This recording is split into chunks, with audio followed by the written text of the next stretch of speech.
The best content you could ever post is already happening every single week in your business. Like the questions clients ask you, the problems that keep coming up on site, the things you find yourself explaining over and over again. And if social media feels scary and you rarely post and you want to become a little bit more consistent with your social media posts, watch this tutorial because today I'm going to show you how you can pull content ideas from your client meetings using AI and how to make sure that it comes back with a clear structure that actually performs, not just a list of random ideas. As for all the other tutorials that are part of this AI series, I'm going to be sharing the prompts that I'm using so you don't have to waste time trying to figure it out. I'm giving you what I know and I'm showing you on the computer the step-by-step for setting it up. If you haven't watched any episodes in this AI series, you can start here. We have 8 episodes going through the entire month of June. They're very short tutorials, but those are things that you should be setting up in your business. It's going to save you time and it's going to ensure that your business is set up in a way that it's going to work for you and not with you in every single decision. Let's get into it.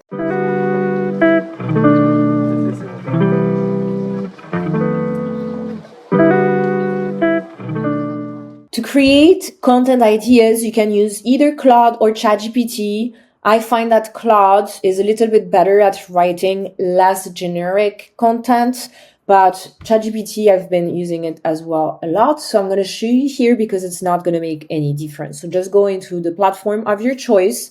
And then what I typed first is what makes a high-performing Instagram carousel for a service-based business.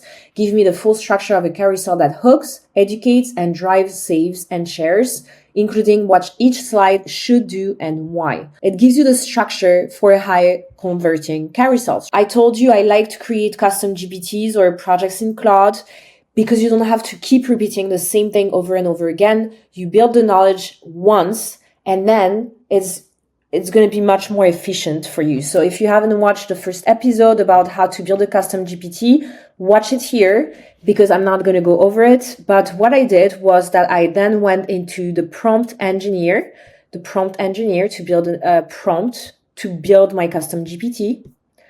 And I told it, I want to build a prompt for creating a GPT that will craft high-performing carousels. I told it what I'm usually going to be sharing with it. And then I gave it that structure of the high-performing carousel. It's here. And then what it did is that it created a GPT system prompt for a carousel strategist that is going to be the GPT that you go to every time you need to build new content. So you don't have to repeat that prompt every single time. That prompt is also in the document that I'm sharing in the description. You can download it for free. It has all the prompts that I used throughout the 8 AI episodes that I posted on YouTube in June. So I took the prompt and I built a custom GPT that I called Carousel Strategist.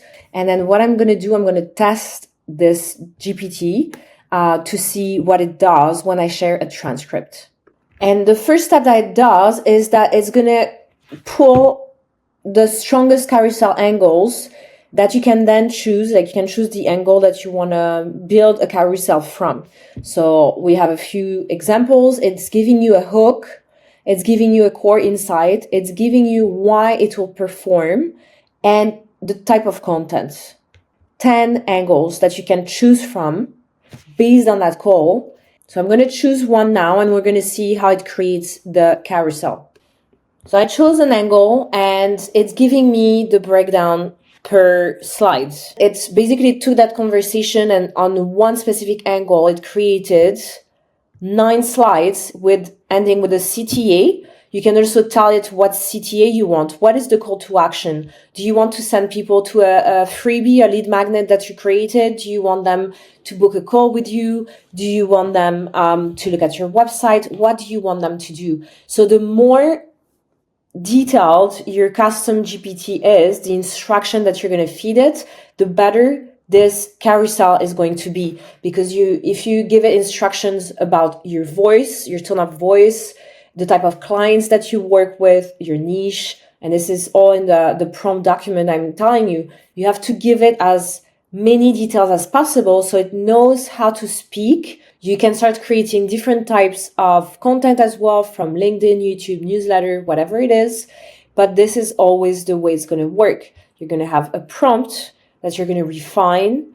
So it really understands who you are, and then you're going to create a custom GPT. So in this tutorial, I showed you how you can craft beautiful and highly performing carousels, but you can replicate the same idea for newsletters, for YouTube, or any platform of your choice. It's easier if you build a custom GPT or a project in Claude so that you don't have to copy paste the prompt every single time. But if that's the way you've been working so far and you're not ready for the custom GPT, then at least you have the prompt in the document that I will link in the description. And because these ideas are coming from real client conversations, they're going to land with your audience because your audience is living these exact problems right now. All right, this was the last episode of this mini AI series. Next week, we're starting with the 4-episode series that I recorded with my finance mentor. I highly recommend that you watch this series because it's going to help you understand more about how to charge for your services, how to build a financial goal around your lifestyle, and much more. So stay tuned, subscribe, and you'll be notified when the next episode is out. I'll see you in the next one.